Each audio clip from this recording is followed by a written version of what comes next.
Mr. Lawson, Mr. Harris, welcome. Congratulations on your new seats. Welcome back to the rest of you. Glad to see you here. Our government was formed to defend our God-given rights of life, liberty, and the pursuit of happiness. It does not guarantee that it's going to be an easy road. The federal government's powers are clearly defined and limited by the Constitution. National defense, immigration, customs, and the post office are the major items. Most everything else is left to the states, to the people in our legislatures. Even national defense is heavily reliant on the states. The Navy is a federally mandated department. A standing army is not and must be reauthorized every few years.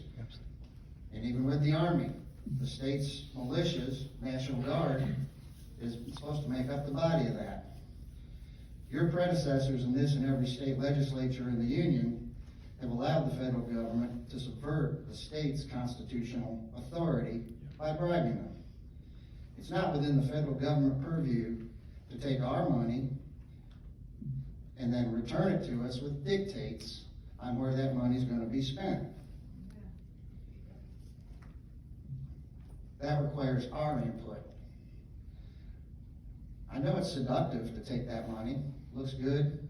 It's not coming out of the budget for the state. It's still coming out of our pockets, though. So, why is the federal government doing that? If you've never noticed, there's signposts out on the highways that are starting to crop up with reflective strips on the signposts. Traffic lights hanging above the roads at the intersections have reflective borders. Street signs all over the county, all over the state are now reflective. They've all got capital letters. That's all federal dictates. Are people that inattentive that a reflective strip's going to stop them from getting a signpost on the side of the road? Why is the federal government involved in something like that? Why do we have this when our roads are crumbling? Let's fix the roads. Let's not put reflective strips up on the signposts.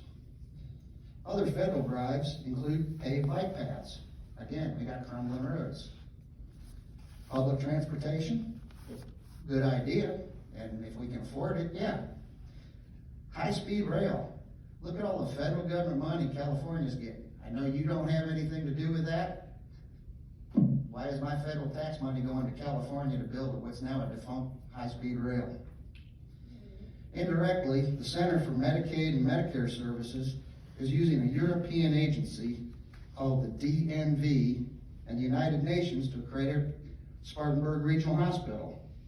Through this European agency, they are forcing unconstitutional shots or mandatory testing on their employees, our friends and neighbors. Washington is currently trying to bribe states to implement red flag laws. They're trying to force CRT by bribing us with not giving money for children for food, as well as cross-gender affirmation and acceptance, with the help of our own Lindsey Graham. Many states have successfully overturned or rejected federal mandates or the funding dictates, such as speed limits and vehicle inspections. I remember those being implemented as a young boy when they had the first gas crisis, which we're fast approaching now, supposedly.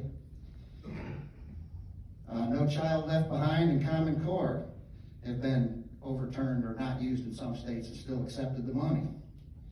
What I'm asking is the legislature not only stop accepting the federal money where the federal government should not be involved, you need to direct our Congress members to stop the bloated spending. If you do accept this money, use it on truly important issues.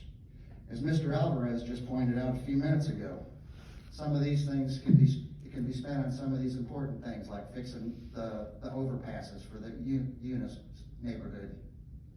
Thank you. Thank you. And just so you don't... Representative Chandler. Oh.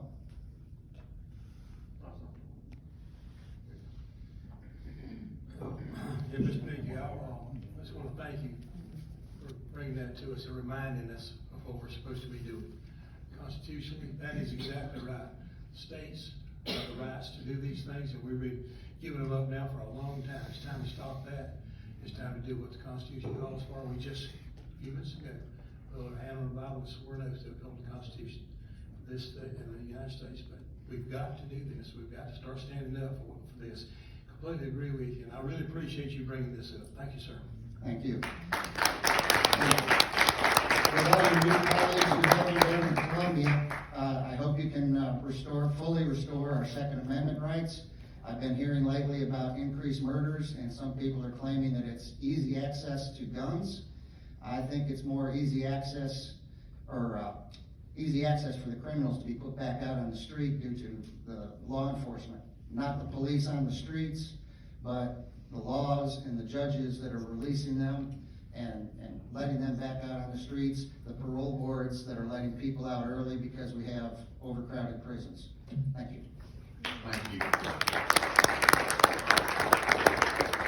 Next up is Elizabeth Jordan.